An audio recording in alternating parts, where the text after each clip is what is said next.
Hello, this is Pilar Alderete from NUI Galway again, and today I welcome you, this time in English, my foreign tongue, to this new podcast from the Community of Practice LE Eren. A small teachers co-op made up of teachers of Spanish of all walks of life in Ireland. Although we normally use Spanish for all our resources, today we're making an exception. It is time for me to practice what I preach and talk to you in my foreign tongue, with my faults, errors and mispronunciations. In this episode we're going to share, probably in 2 or 3 installments, the wisdom of 4 amazing experts that and their generous advice for language teachers on the difficulties that some of us experience when learning a new language. They will give us pointers and offer us a refreshing point of view which will contribute to how things are done in our learning environment, physical or virtual, hopefully, so that we can start moving towards best practices in order to facilitate language learning for our most vulnerable students, which could also be, a lot of the times, the strongest learners. This monthly podcast took a longer hiatus this time because exams and corrections slid on us like an avalanche, and there was very little space for anything else beyond the basics of life. But these amazing experts did manage to give us their little free time, and for that we're truly grateful. The topic today was going to be the focus of the symposium that COVID forced us to cancel at UCC. It is definitely a hot topic, difficult to tackle as teachers in the current state of education, based in numbers and performance on a given day. This type of learning puts so much attention on results that it tends to forget that the journey is the learning. A deadline-oriented, rigid system that forces teachers and students to go relentlessly through materials and keep on learning, as if we were a race, no matter who's left behind. I guess I love hiking, and one of the main rules for safety in the mountain is that we must go at the speed of the slowest. The team must move at that speed to make sure that everybody gets to see the summit safely and within a reasonable time frame. I have been toying with cooperative approaches to language learning in higher education. I have seen better results when we tackle things together, but it gives me an immense joy that our colleagues are giving us more tools to facilitate the arduous task of learning a second, third, or foreign language. Here they share with us their compass to guide us so we can best facilitate everybody's learning. Just a gentle reminder that this is not a podcast for training purposes. These colleagues are experts on the topic, but are not. They have been asked to share their thoughts on different issues very informally and off the cuff. Today we have the privilege of listening to voices that are scientific and insightful, women that have studied and practiced in depth. But I am a pilgrim with a heavy backpack and tons of enthusiasm in this excursion into... See, this is a topic difficult to even name. We have used the horrendous word disabilities, difficulties, challenges, but none of all these words sit well with me. Why do we seem to have such an issue with individual differences? Why do we get uneasy with diversity?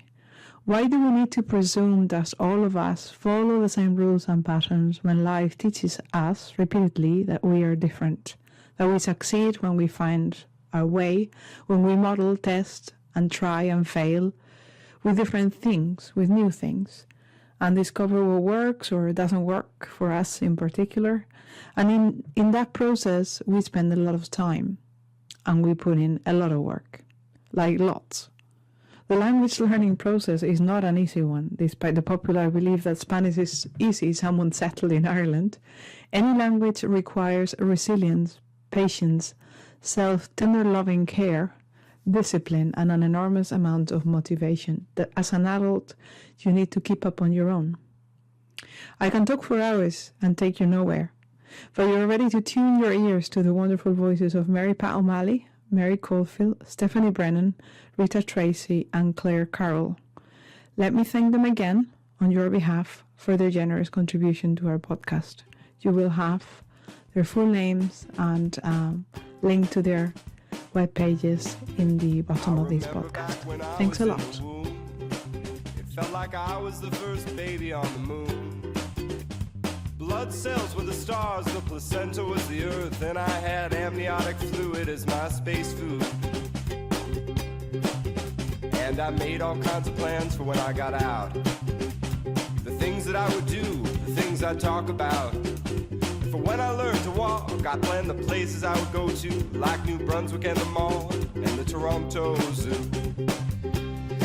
And from the uterus I planned out the world I would create. I'd ride a scooter or a bus and I would go on dates. And in the evenings I'd stay in and concentrate on drafting plans for my own. Hello Pilar, and my name is Dr. Claire Carroll, and I'm a speech and language therapist and a lecturer at the National University of Ireland in Galway, in Ireland, and delighted to be asked to be part of your series in giving you some more information about Down syndrome and speech, language and communication needs. Buenos días, Pilar.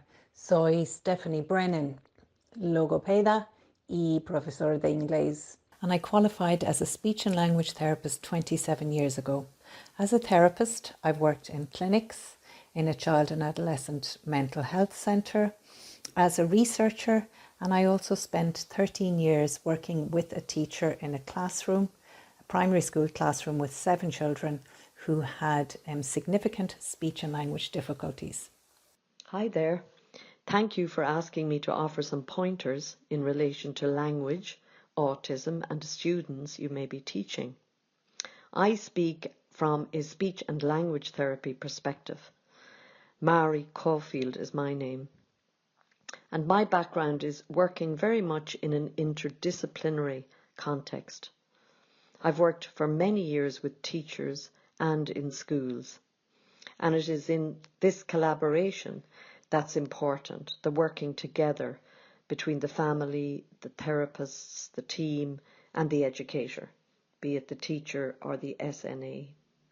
So, my name is Mary Pat and I'm a lecturer in speech and language therapy at NUI Galway, and my kind of particular interests are speech and language therapy for multilingual families. Hi, my name is Rita Tracy.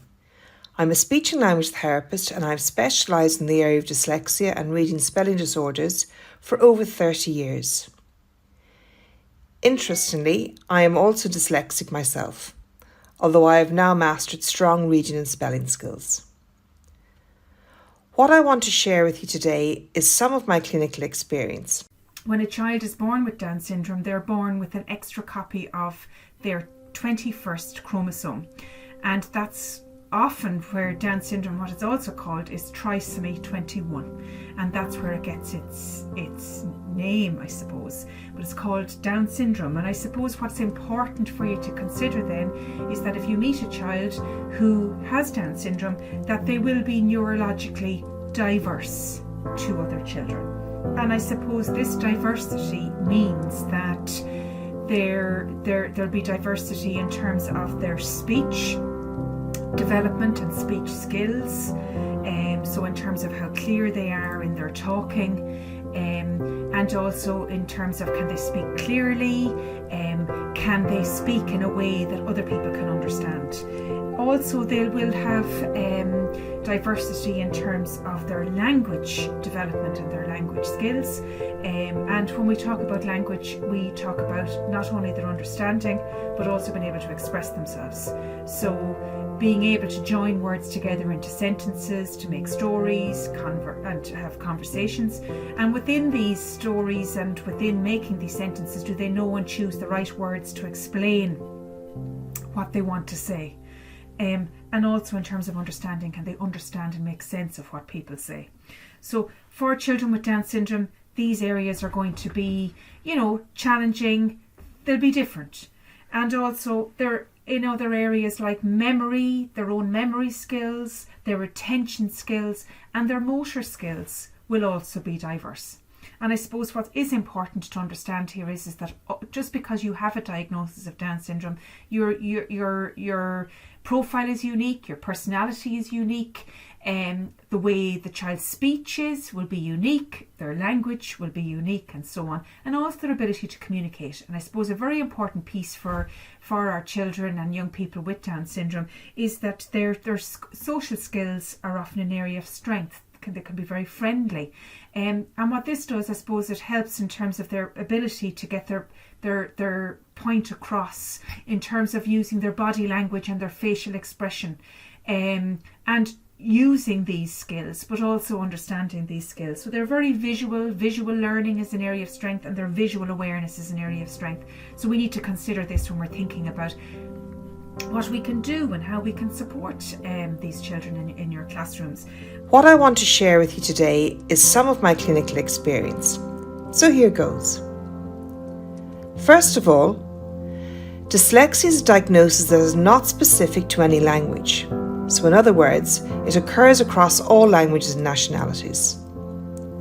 However, it is very important for the student, regardless of their age, that if there are concerns, it is assessed, diagnosed and treated properly. Dyslexia can be diagnosed from 7 years upwards, and in my opinion it is never too late to be assessed and successfully treated. The first hurdle, of course, is assessment. Assessments need to be delivered in a one-to-one setting. Group assessments do not assess for the mechanics of reading, in other words, the how of reading, but focus on vocabulary knowledge and reading comprehension skills. This is a big problem for early identification. As a result, many younger students fall through the net and are often only identified in secondary school, or indeed in my case in first year in college. And at this point there aren't always sufficient services available. Having tried and tested many assessment tools over the years, my preferred ones are as follows. For reading, with students from 6 years to 12 years 11 months, I use the Neale Analysis of Reading Ability, or the NARA 2, which provides detailed information on reading accuracy, reading comprehension and reading rate. With students from 13 to 16 years of age, I use the York Assessment of Reading for Comprehension, otherwise known as the YARC. To be honest, I don't particularly like it, but it is the best I can find for this age group. However, the single word reading test, or SWRT, SWRT, which is part of the YARC test, is excellent, and I use it with all students from 11 to 16 years of age. With students from 16 years to adult, I use the Adult Reading Test, or the ART2, which again I find excellent. For spelling, for students of all ages, I use the Vernon Graded Word Spelling Test, which I find excellent as it closely follows the developmental patterns for spelling. This is a real help in terms of planning for intervention. The main issue I would say really is a kind of a lack of awareness about the fact that most people in the world speak 2 or more languages, that it doesn't cause delays of any kind, not even a temporary delay, and also that people who struggle to learn language in general can and do become bilingual. There's no kind of agreed definition of what it means to be bilingual or multilingual. The one I like most really is from Catherine Conhart, and she bases it on need. So the family needs to use 2 or more languages to participate in all aspects of their lives. But of course, because it doesn't cause any delays or disorders, it's fine to choose to add another language in as well. And actually, Catherine Conhart says that for, let's say, a monolingual child who struggles with language, let's say who has a language impairment or developmental language disorder, that an intervention could be for them to learn a second language, because what they need is the mechanics. Part of what they need is the mechanics of the grammar, let's say, to be made explicit, and the rules to be made explicit and taught the rules, and then look at it in a second language and talk about, oh, that's how you say that in Irish, let's say, versus how you say it in English, and build that metalinguistic awareness and harness the power of cross-linguistic influence? First and foremost, how we develop and nurture the relationship will really have a profound impact on learning and communication. Our relationship will be with the autistic person as well as those significant people in their lives, like their parents, for example, or members of the team around the student. I'm aware how a good relationship with a teacher can really influence so much learning in school. So sharing a relationship demands that we explore how the autistic student understands the world, how their language is used to communicate with us, how we engage in meaning making to understand their perspective, their needs and their goals. I will refer to some websites and books, and one of these is an Irish website, asiam.ie. It's a national autism charity in Ireland, and their purpose is to educate, empower and advocate for the autism community, and they lead from the bottom up. They really help us to understand autism more and to understand the community's needs from their perspective. Another website which is helpful is interactingwithautism.com, which has a lovely section in it, Voices from the Spectrum. And that section really helps us to understand the lived experience of people with autism. So that's asiam.ie, and the other website, interactingwithautism.com. ASIAM have a policy of using identity-first language when referring to individuals on the spectrum as autistic, and they report that many autistic people see their condition as a positive part of their personal identity, not as a disability. Two books which you may find useful also. One is called Uniquely Human by Dr. Barry Prezant, and another is Engaging Autism by Dr. Greenspan and Dr. Weider. Each book explores many areas of autism and the unique perspective of being autistic. So when we're working with students, it's really important to begin with the consideration of the student's strengths. Because autism can be described as a spectrum, it means it impacts different people in different ways and to different degrees. So what's really important is to know that each has individual differences and individual needs. And this is really relevant when it comes to communication and language. So one of the strengths we see is that the student, for example, might have powerful interests. They might be really focused and very interested in a particular lifelong passion. So, for example, Greta Thunberg, who's been reported to have been diagnosed with Asperger's syndrome, has a lifelong passion around climate change. Dara McAnulty is a writer from Northern Ireland. He has written a book about his life and his connection with wildlife. It's called Diary of a Young Naturalist. And he referred to in Twitter at the time of the publication of his book in 2020 with a quote saying, "I'm an autistic teenager. I'm not polished. I don't rehearse. Sometimes I wish I did. I'm raw and real and very, very imperfect. But look what can happen to an ordinary boy who has a story to tell in all its rage and love." And he's written this wonderful book. And this again is embracing the passions of the person. So as a teacher, it's important to consider, what is the student's passion? It may take a while, or you may know quite quickly what the passion is, what the student's preferences are.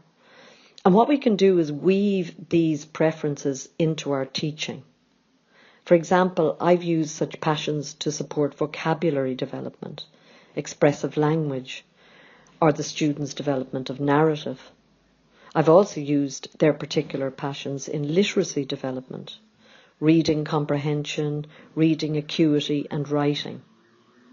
The student's motivation to engage in goals is much more successful when we're embracing their particular interest. And other strengths that you may note can be great attention to detail, having a very strong memory, great visual attention and visual strengths, and enjoyment of routines and structure. So today I'm going to focus on DLD, which is Developmental Language Disorder, o DDL en español. DLD is a term used since 2016. It had previously been referred to as SLI, Specific Language Impairment. DLD can be defined as a difficulty with language, and children have a difficulty acquiring their own language for no obvious reason. So children can have difficulty understanding what people say to them and struggle to articulate their ideas and feelings. Approximately 2 children in every class of 30 will have developmental language disorder. DLD is a lifelong disorder, but it changes over time and progress can be made. It's not usually given as a diagnosis before a child is 3 years of age. One of the most reliable early signs of DLD is difficulty in comprehending language. Children with DLD can also have a limited verb repertoire and use all-purpose verbs. For example, doing the food, doing the letter. They can also have difficulty with tense marking and morphological structures. They tend to omit auxiliary verbs and function words, and they have many pronoun errors. For example, a child might say, who, her, what, him, name. DLD can co-occur with motor difficulties, speech difficulties, ADHD and dyslexia, but neither one causes the other. Children with DLD can have difficulty remembering or finding words that they've already learnt. So they have the vocabulary, but they just have difficulty accessing the words when put on the spot. DLD can have an impact on reading and learning to read, and children with DLD can need up to 3 times more exposure to new words than typically developing children in order to comprehend and produce them. This could be because they can also have memory difficulties, but the link between developmental language disorder and memory difficulties is not clear yet. There are some fantastic websites. One of them is called ORADLD, and there you will see lots of videos from children, from parents, from teenagers and from adults who have DLD. And also there are some experts on there, particularly Dorothy Bishop. There's also an American site called DLD and Me, and you will also find some videos and information there. On the ORADLD site, there are lots of resources and fact sheets on DLD, both in English, but also in lots of other different languages. And so they're there in Spanish and Catalan as well. And I suppose what's very important is that you as a teacher in your role, you know a lot about these children in terms of you're seeing them in an environment in a classroom setting with other children. And what's important is that, like for all children, I suppose one of your jobs is really to help students by creating opportunities for them to express themselves, to have opinions and to make decisions. So just like for all other children, but something that's very, very important for our children who have, I suppose, this neurological diversity or difference in terms of their abilities, in terms of their speech and their language and their communication. We look at sort of other ways that maybe might help.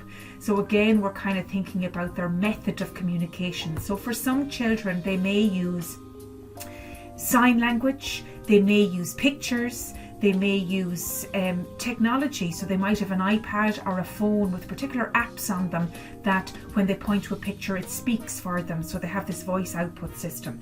So this is important for you, is to know what method of communication works best for this child. How good is their talk?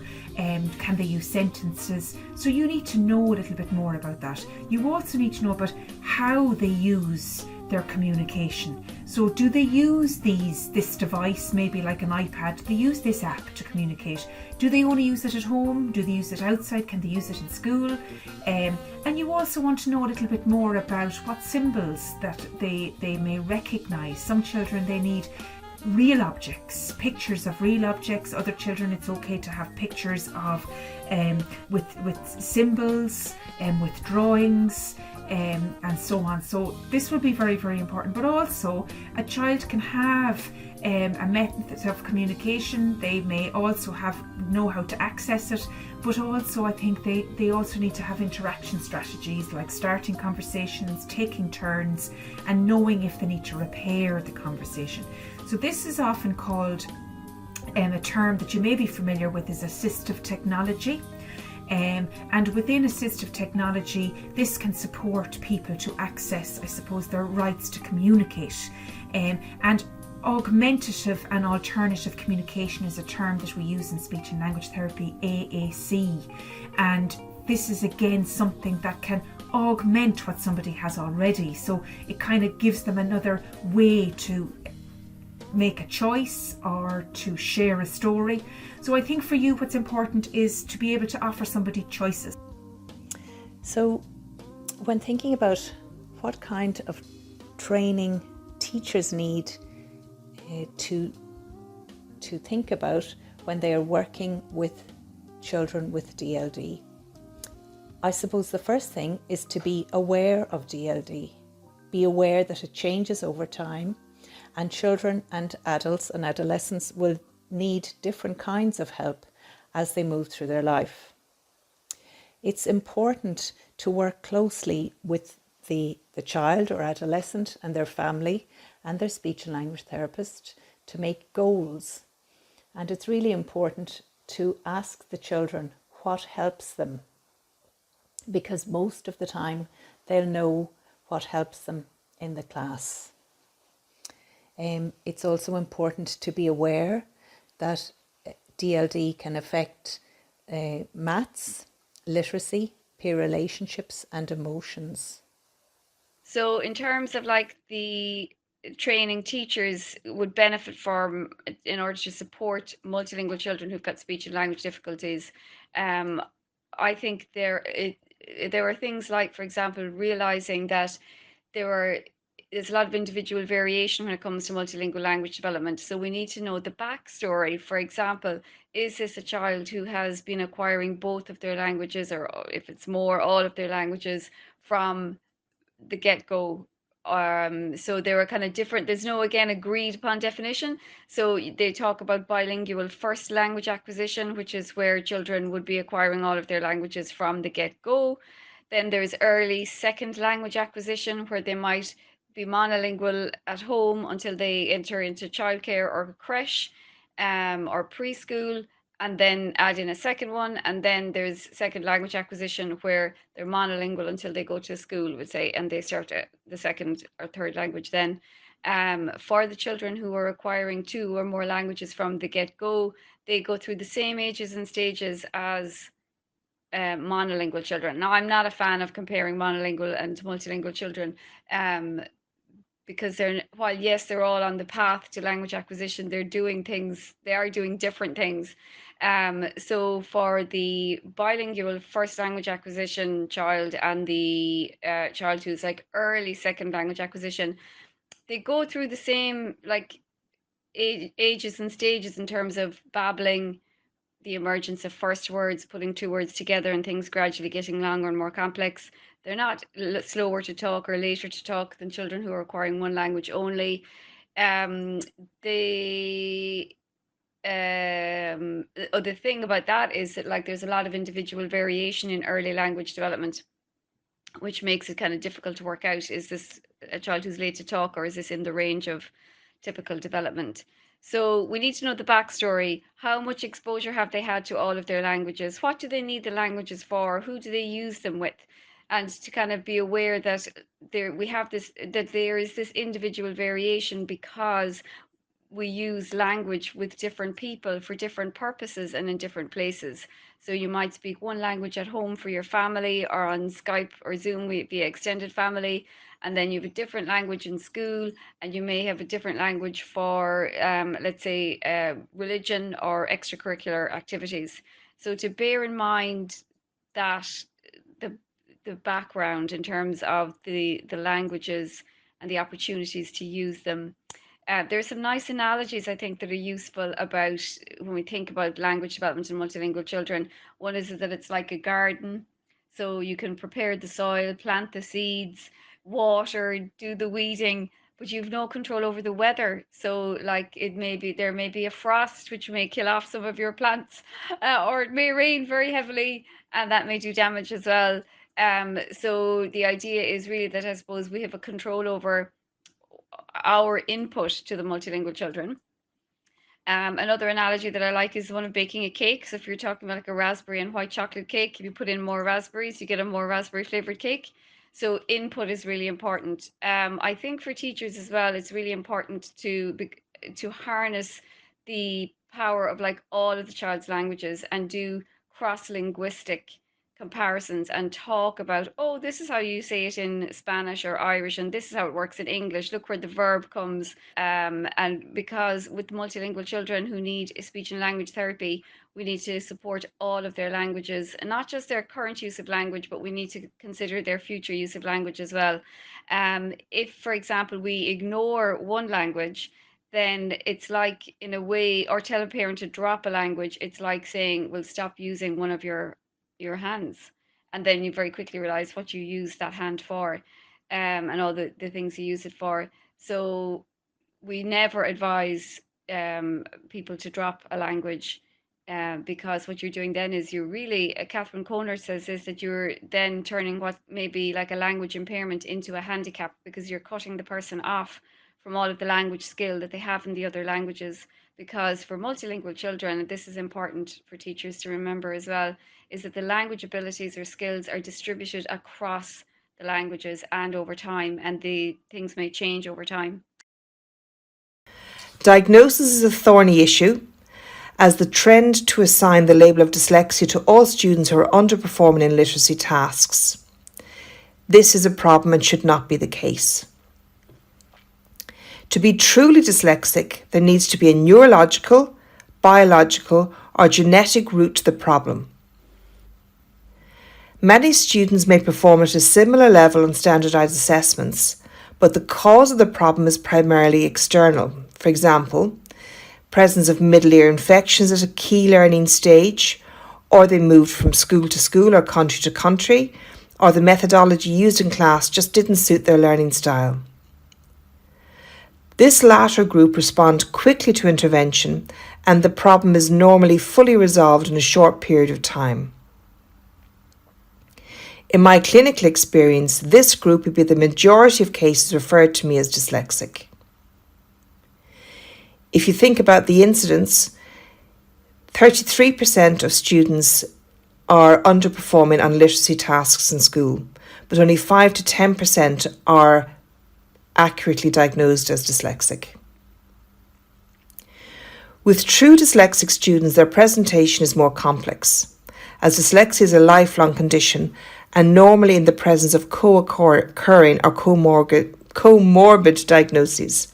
For example, when there is a primary diagnosis of dyslexia, statistically, there has found to be a 30% likelihood of a secondary diagnosis of ADHD, a 31% likelihood of a secondary diagnosis of DCD, a a 32% likelihood of a secondary diagnosis of dyscalculia, a 33% likelihood of a secondary diagnosis of tic disorders.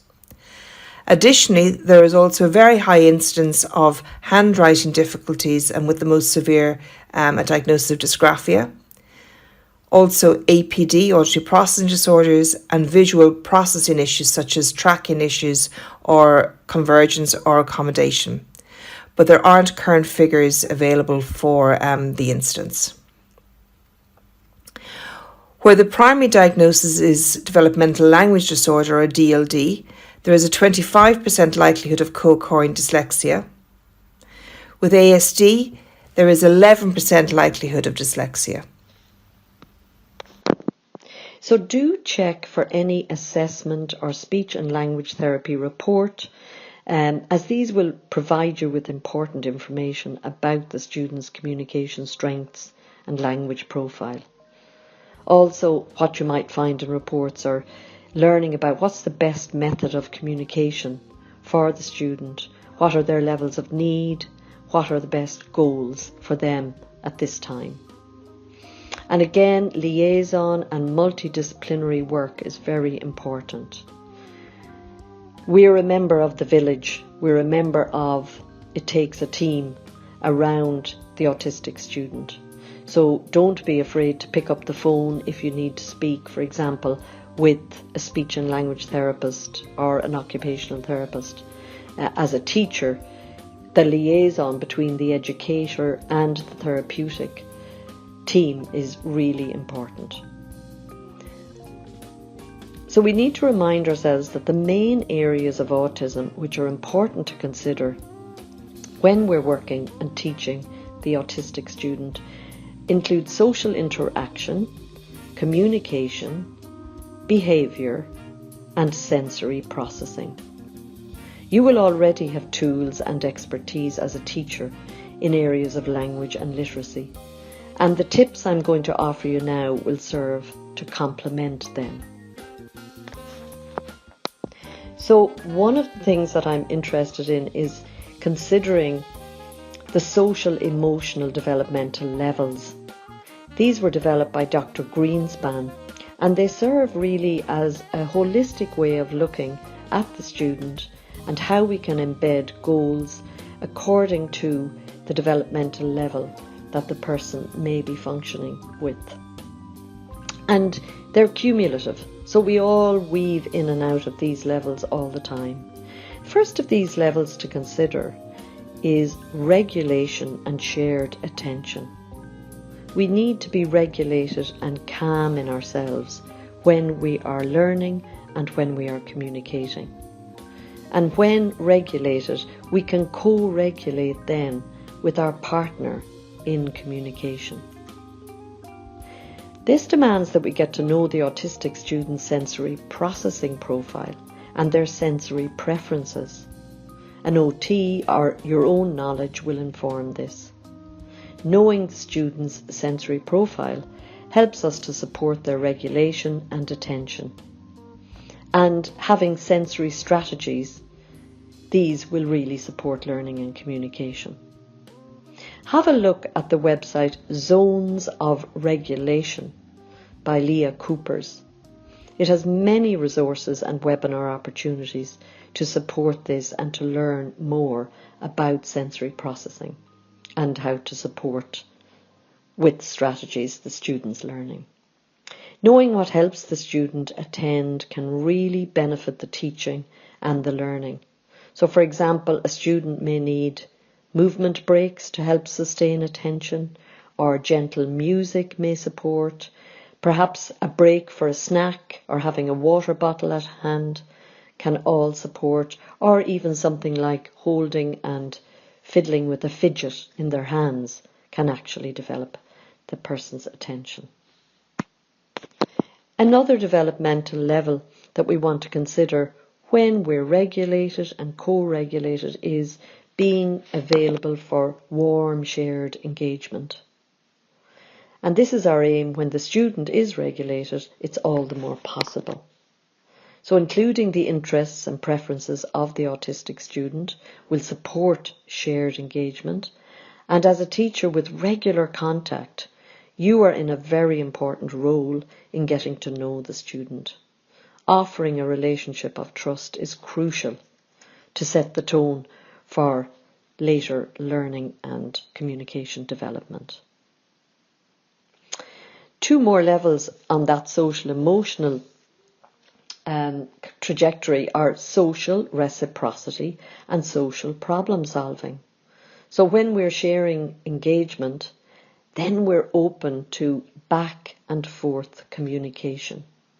I speak, you listen. You speak, and I listen. And we share this back and forth gesturing, expressions, words, sentences. And these levels can all be engaged in at a pre-verbal level, meaning that we use body language, our hands to communicate, our whole bodies, facial expression, gestures, sounds. And these they can impart important communication messages in a back and forth conversation. So we're exchanging meanings together. These are really important foundations for language development. And sharing language then is at a higher level when we start to use vocabulary, we use our language comprehension to understand the other, we use words, phrases, sentences. It's important that language is used to communicate meaningfully and not by rote or without meaning. Sometimes an autistic individual may use words or full sentences, however may not be fully socially engaged. And our aim is for good, rich social communication. As much as we're teaching and developing the students' language and communication, we must also be equally mindful of our own language and communication. It's a two-way process, and we're a communication partner. So our aim is to offer what we call a communication environment, which will enhance our partner's highest potential. And I'll refer to this at the end, the good strategies that we can use to enhance a rich communication environment. I'll outline below now some well-known strategies and programs that support communication and language. And we often think of approaches to enhancing language and communication abilities along a continuum where we have traditional structured language teaching on the one hand, behavioural approaches for example, and on the other hand we have developmental social pragmatic approaches. Teach, this is TEACCH, is a structured intervention frequently used in classrooms. It stands for the treatment and education of autistic and related communication handicaps. Again, you'll see a lot about this online. And what Teach does is it supports the person's capacity for learning by physically organising the space, creating individualised schedules for the autistic student, creating work and activity systems, and using lots of visual structure of the materials for the tasks and the activities, so that there is a structure and a routine and a preparedness that helps support the autistic student to know what's expected and how to progress in the actual learning and the activity. Another model which is often used a lot by speech and language therapists and embedded in school curriculums is the SERTS model. That's SCERTS. And that stands for Social, Communication, Emotional Regulation and Transactional Supports. Carol Gray developed what are called social stories. Again, you'll see lots online in relation to this. Using social stories can be very helpful in relation to teaching the autistic student. The goal of the social story is to share information meaningfully and safely. And in relation to situations where the autistic student finds themselves in new situations they need to learn about in school, in the classroom, during breaks, we can develop a social story that's very personal and meaningful to the student. And it can be developed together. So do have a look on Social Stories website with Carol Gray. And one of the very important parts to support learning is the use of visual supports and tools. So complementing what we do in the classroom by having lots of visuals, lots of, be they, for example, a schedule of what we are going to do in the day, or a schedule of what this activity looks like. So why are visual tools important? Well, they establish attention, they give information, they explain social situations. We can create a little picture sequence of a social situation, or if the student has literacy in terms of reading capacity, we can write the sequence.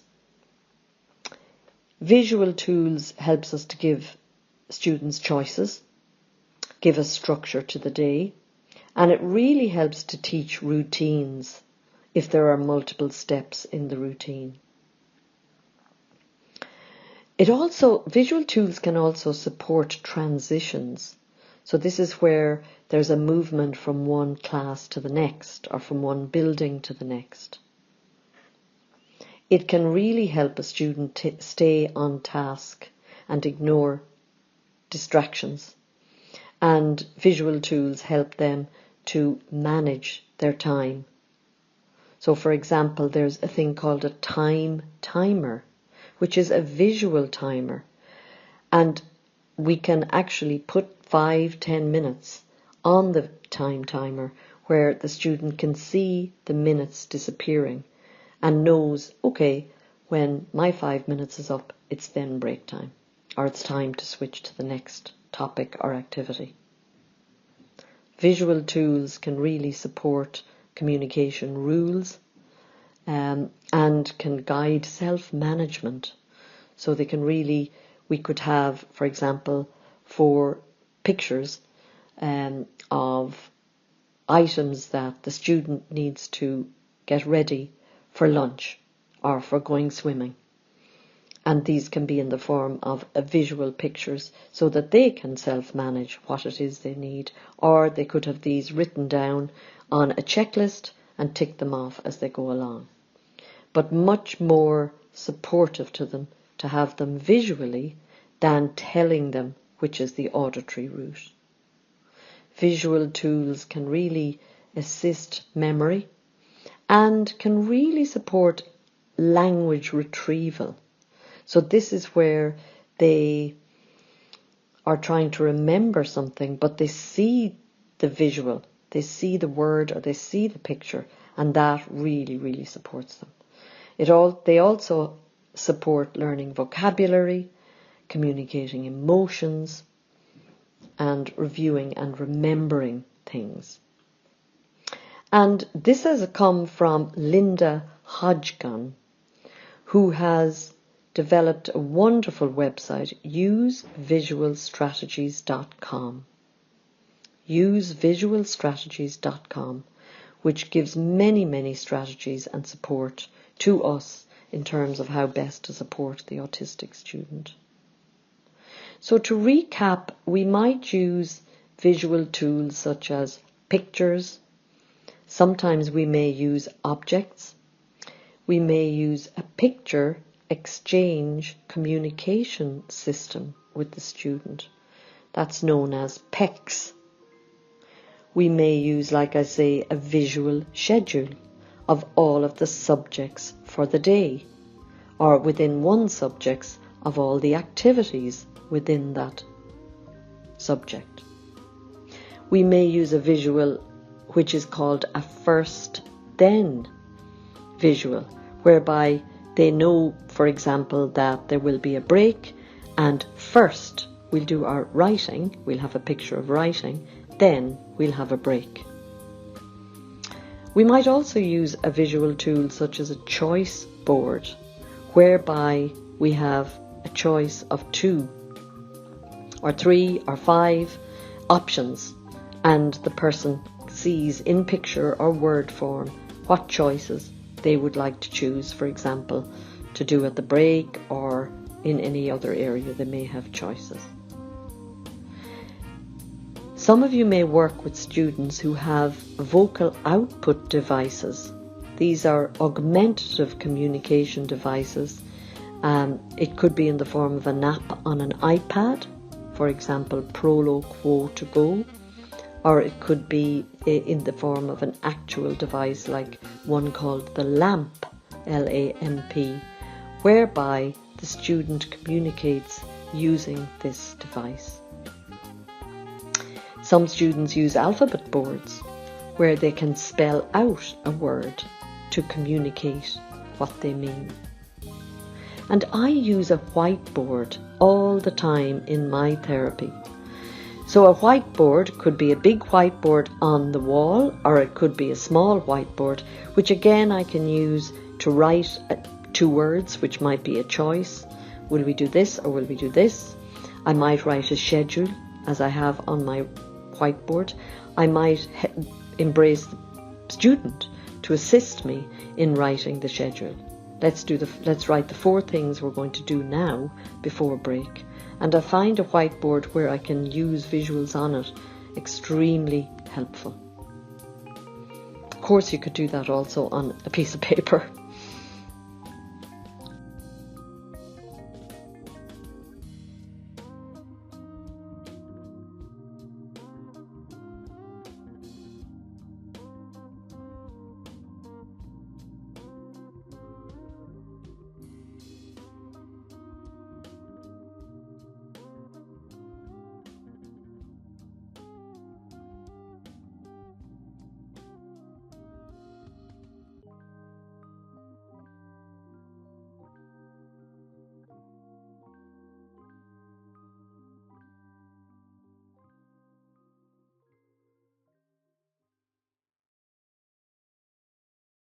So the solutions, I would say lots of visual supports, so visual schedules using photographs, pictures as much as possible.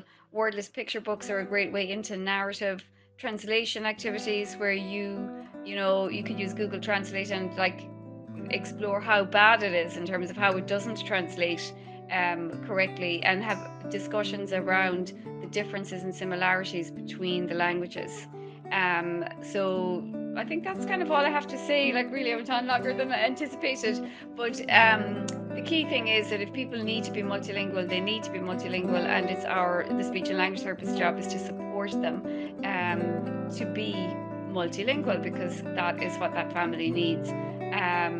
Yes, we're kind of hampered by a lack of resources for assessment, for instance, but there's a great opportunity for real close collaboration with the family in terms of finding out about what's important to them, what goals do they want to set for their child, for what languages, and also having working together with the parents to learn more about the other languages if you're not familiar with them, and also with cultural issues that are important, so things like maybe, for example, eye contact, and cultural differences around styles of interaction.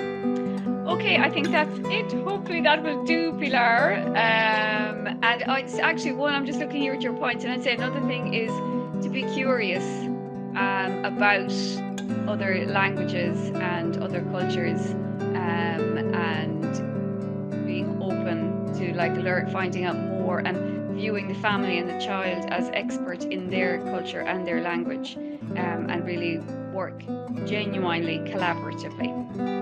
So I think for you what's important is to be able to offer somebody choices, and to use visuals. And I think you may be good at this already, but if it's not something that you're considering, have visual schedules, use pictures, offer choices to your students.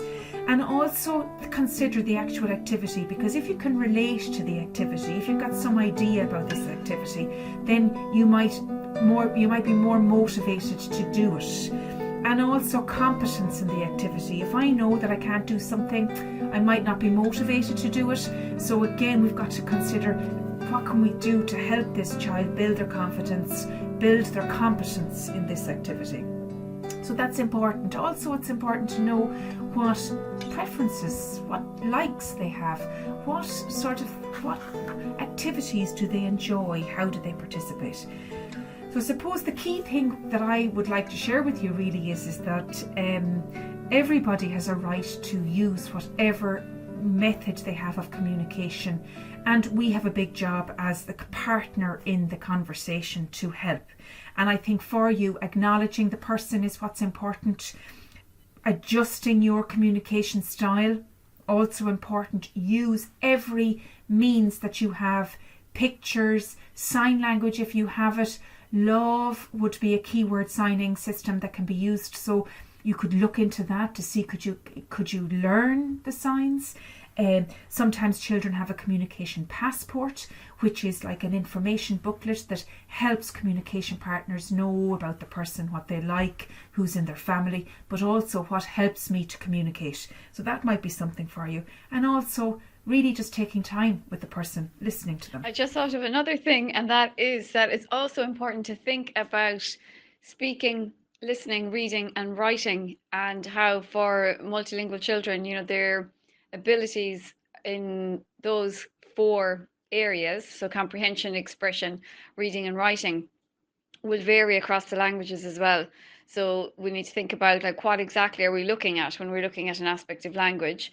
And the other thing was to do with, multilingual or bilingual doesn't have to mean fluent. So for example, let's say I can have conversation in Irish, I can do simple emails in Irish. I never read for pleasure in Irish because I'm too slow. I couldn't do anything formal or academic in Irish. I don't have the vocabulary, but I can understand more than I use, for example, and I have limited opportunities to practice what I have. So that also is something to consider. I suppose it's important to note that a child, if they have a developmental language disorder, it affects all languages that they speak. And while there has been some research into children who are acquiring an additional language in a naturalistic setting, there hasn't been an awful lot of research into children who are acquiring an additional language in, I suppose, a classroom setting.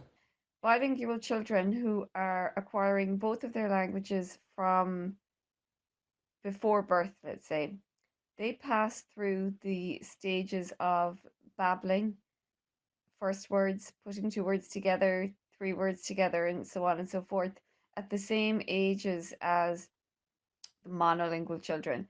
So let's say, understanding of words can begin from as early as 8 months or so. First words appearing between 9 and 12 or 15 months. It depends on where you read. So for monolingual children and bilingual children who are acquiring both of their languages from before birth, those ages and stages are the same. There's a lot of individual variation, so we don't want to get too attached to the time frame or to be too rigid about the time frame. The main thing is that we see a child's language development happening, and that we see them making progress, like being interested in communicating, learning new words, using gestures, for example. For the child then who has one, let's say, home language very well developed first, and then they go to school and they add in another language, um, then the pattern is different in that they talk in the literature about 4 stages of second language acquisition. So there's kind of, I don't want to go into too much detail about that, but they don't obviously babble because they've been through that phase. So what they're doing is they are now adding, it's like their first language is the house, and the second language then is like the ivy growing on the house. So they use the skills from the first language to acquire the second one. Other students may be using a signing system, for example, Love in Ireland. And again, this is visual. We can see the signs being used. Our understanding and knowledge and use of the signs will be very helpful to the autistic student if they are using Love. So again, in terms of the communication environment, it's important that we are tutored in the signs and are able to use them in support of reciprocal communication and teaching the curriculum. With students who are using language to communicate at that higher level of social thinking, we're supporting theory of mind and awareness and strategies for thinking and for feeling, and also for understanding how other people think and feel. And this is a reciprocal and social process, and I recommend that you consider looking at Michelle Garcia Winner's website, socialthinking.com, which has wonderful resources for teaching this whole area of thinking and feeling and social thinking and social communication for the autistic student. We want to really think as well about how do we arrive to the communication partner? How do we change what we do in order to ensure that the communication partner is understood, understands us, and stays in that reciprocal flow of communication? There are many things that you can do in the classroom to help a child with DLD. So for example, if you're giving an instruction to call the child's name first, break up long instructions and don't give them all at the same time. Write the instructions on the board or on a PowerPoint projection. Check that the child has understood, as you would do with concept checking in language teaching. Don't use ambiguous language. Use lots of visuals. These help children predict what will happen, what order they're expected to do tasks in. Spoken language is fleeting, and so visuals are a great help to children to be able to check back what they're supposed to do. Give a child extra time to answer your questions. Also, you can give children scripts to help them ask for help. Can I have some help, please? Can you say it again, please? I need more time. I will give some websites where you can look for more information on DLD and for suggestions for working in the classroom with DLD, with children with DLD. Thank you. Where the primary diagnosis is developmental language disorder or DLD, there is a 25% likelihood of co-occurring dyslexia. With ASD, there is 11% likelihood of dyslexia. I believe prior to seeing any child or adult that a full multidisciplinary case history is taken in order to establish the likelihood of co-occurring issues which may complicate the presentation and intervention. I use the online ProfileEd case history form, which has been developed by a very experienced OT, psychologist and myself, and is currently in trial, yielding very exciting results. There may be a project in this somewhere. For intervention, I only use my programme, the online Wordsworth Learning Programme. I'm not shamelessly trying to promote it, I'm just informing you about it, as it is an evidence-based, full learning management and literacy tool that has a proven high impact. It is focused on students from 7 years to adult. Interestingly, it is currently being used in the Horizon 2020 Pan-European Arete project, assessing the impact of bringing augmented reality features into the Wordsworth Learning Programme for primary school children. So exciting times ahead. Thank you for listening. Where the primary diagnosis is developmental language disorder or DLD, there is a 25% likelihood of co-occurring dyslexia. With ASD, there is 11% likelihood of dyslexia. I believe prior to seeing any child or adult that a full multidisciplinary case history is taken in order to establish the likelihood of co-occurring issues which may complicate the presentation and intervention. I use the online Profile Ed case history form, which has been developed by a very experienced OT, psychologist and myself, and is currently in trial, yielding very exciting results. There may be a project in this somewhere. For intervention, I only use my programme, the online Wordsworth Learning Programme. I'm not shamelessly trying to promote it, I'm just informing you about it, as it is an evidence-based, full learning management and literacy tool that has a proven high impact. It is focused on students from 7 years to adult. Interestingly, it is currently being used in the Horizon 2020 Pan-European Arete project, assessing the impact of bringing augmented reality features into the Wordsworth Learning Programme for primary school children. So exciting times ahead. Thank you for listening.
Here's another edition about the stages of second language development in children, where let's say they are acquiring a second language when they start school. Some of the literature talks about 4 stages that happen. So the first stage is where they use their home language in school, even though there's maybe no one or very few other people around them using it. Then there's this mention of a period called the silent period, and it's interesting because there is recent evidence to say there isn't enough high quality research to support the existence of a silent period. That would be where the child doesn't speak at school, that they spend, the idea is that they're spending their time kind of building up their comprehension, observing what's going on. It can last a few weeks to a few months, and in general what they say is that younger children stay longer in this stage than older ones. They are interacting with people, they're just well, what they would say is silent. And then the dilemma kind of in terms of speech and language therapy, if a child like this is referred, is the question is this the silent period of second language acquisition, or is it selective mutism? Now, selective mutism is an anxiety disorder, and these children would be seen in the context of a team, and essentially the evidence suggests that there is not enough high quality evidence to say that the silent period is a real phenomenon.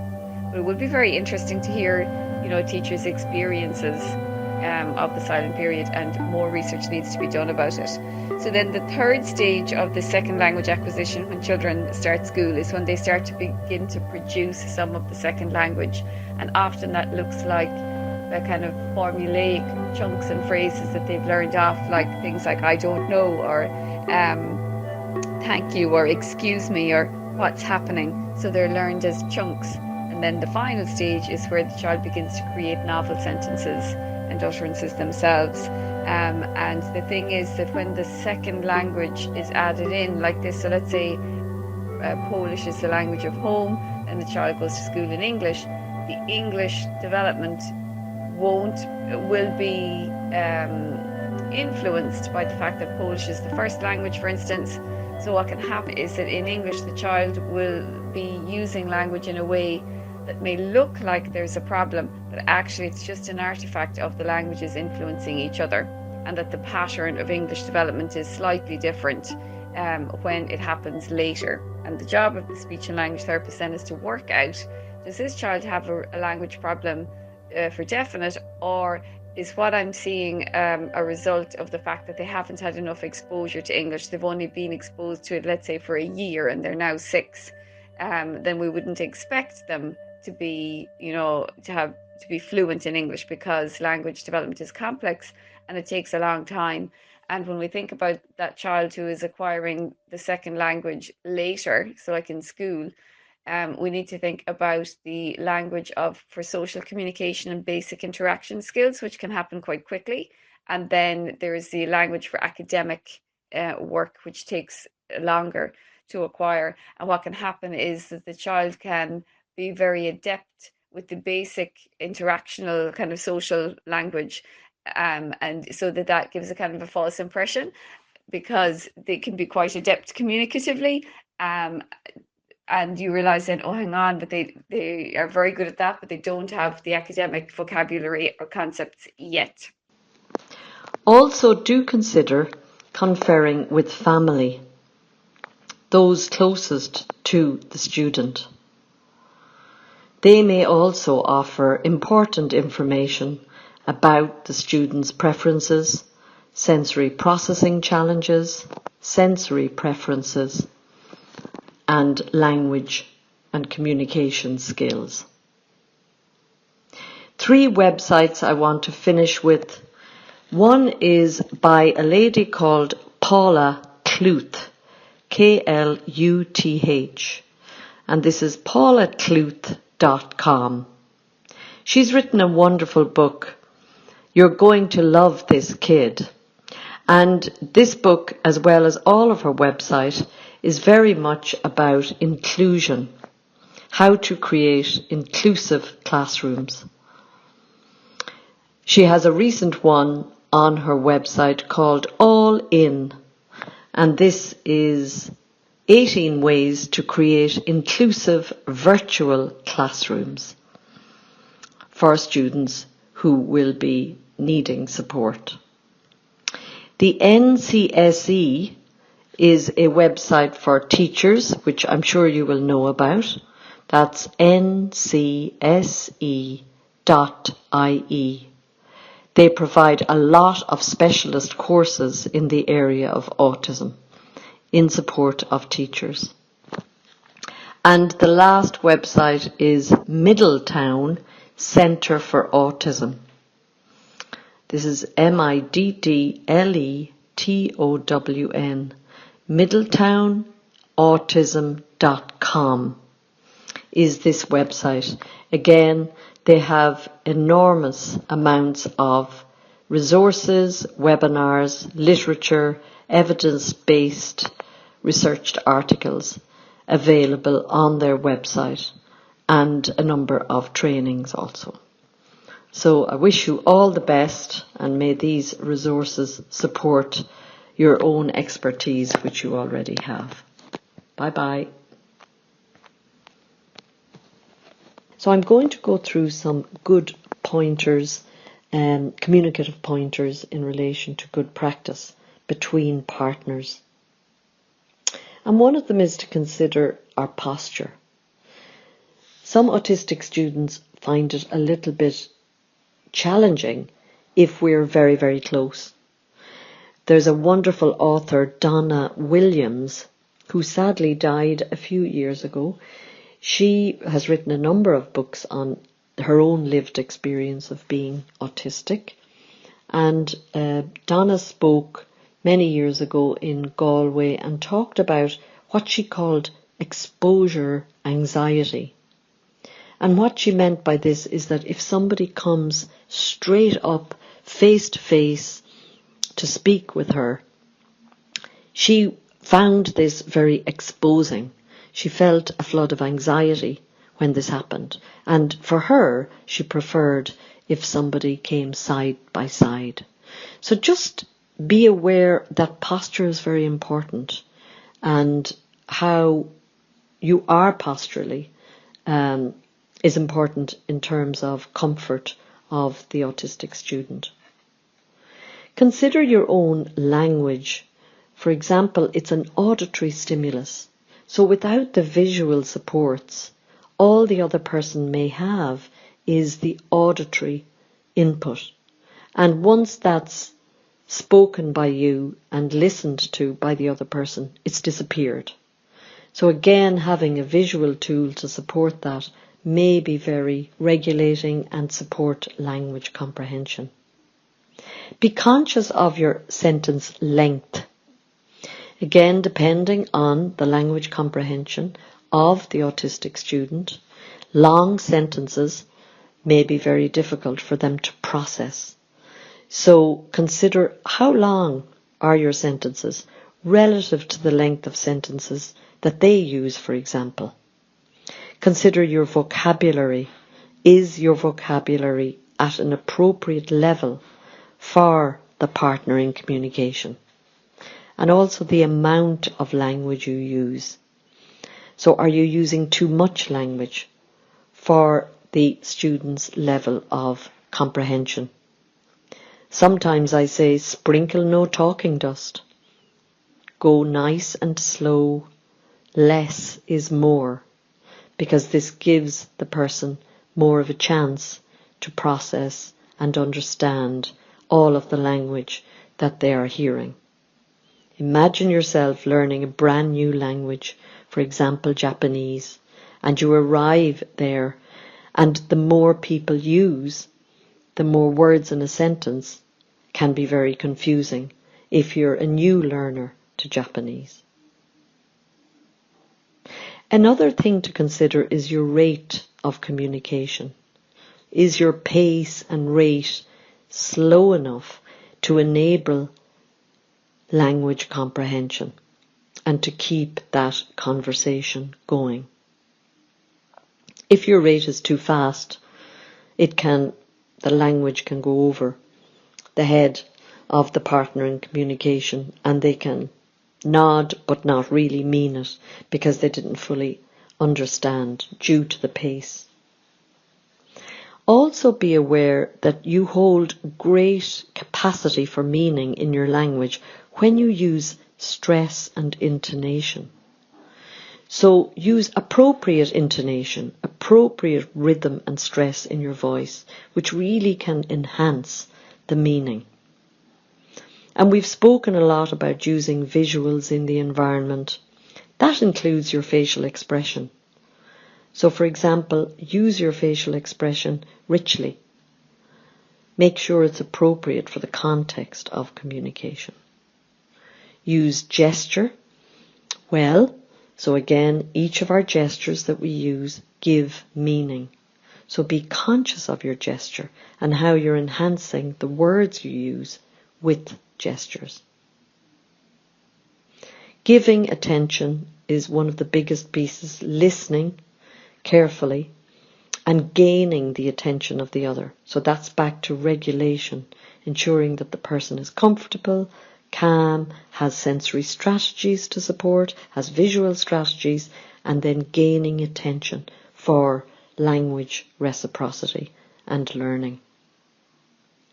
Also, it's really important when we use language with our partner in communication that we give adequate response time. So do I have enough time to give to the communicative process?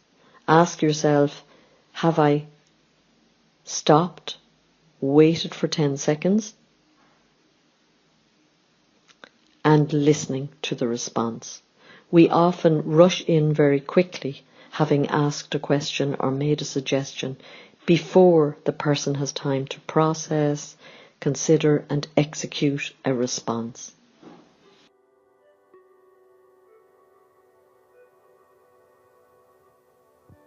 And by doing these three things, acknowledging the person, adjusting your communication style, and taking time to listen to the person, you're supporting their communication rights.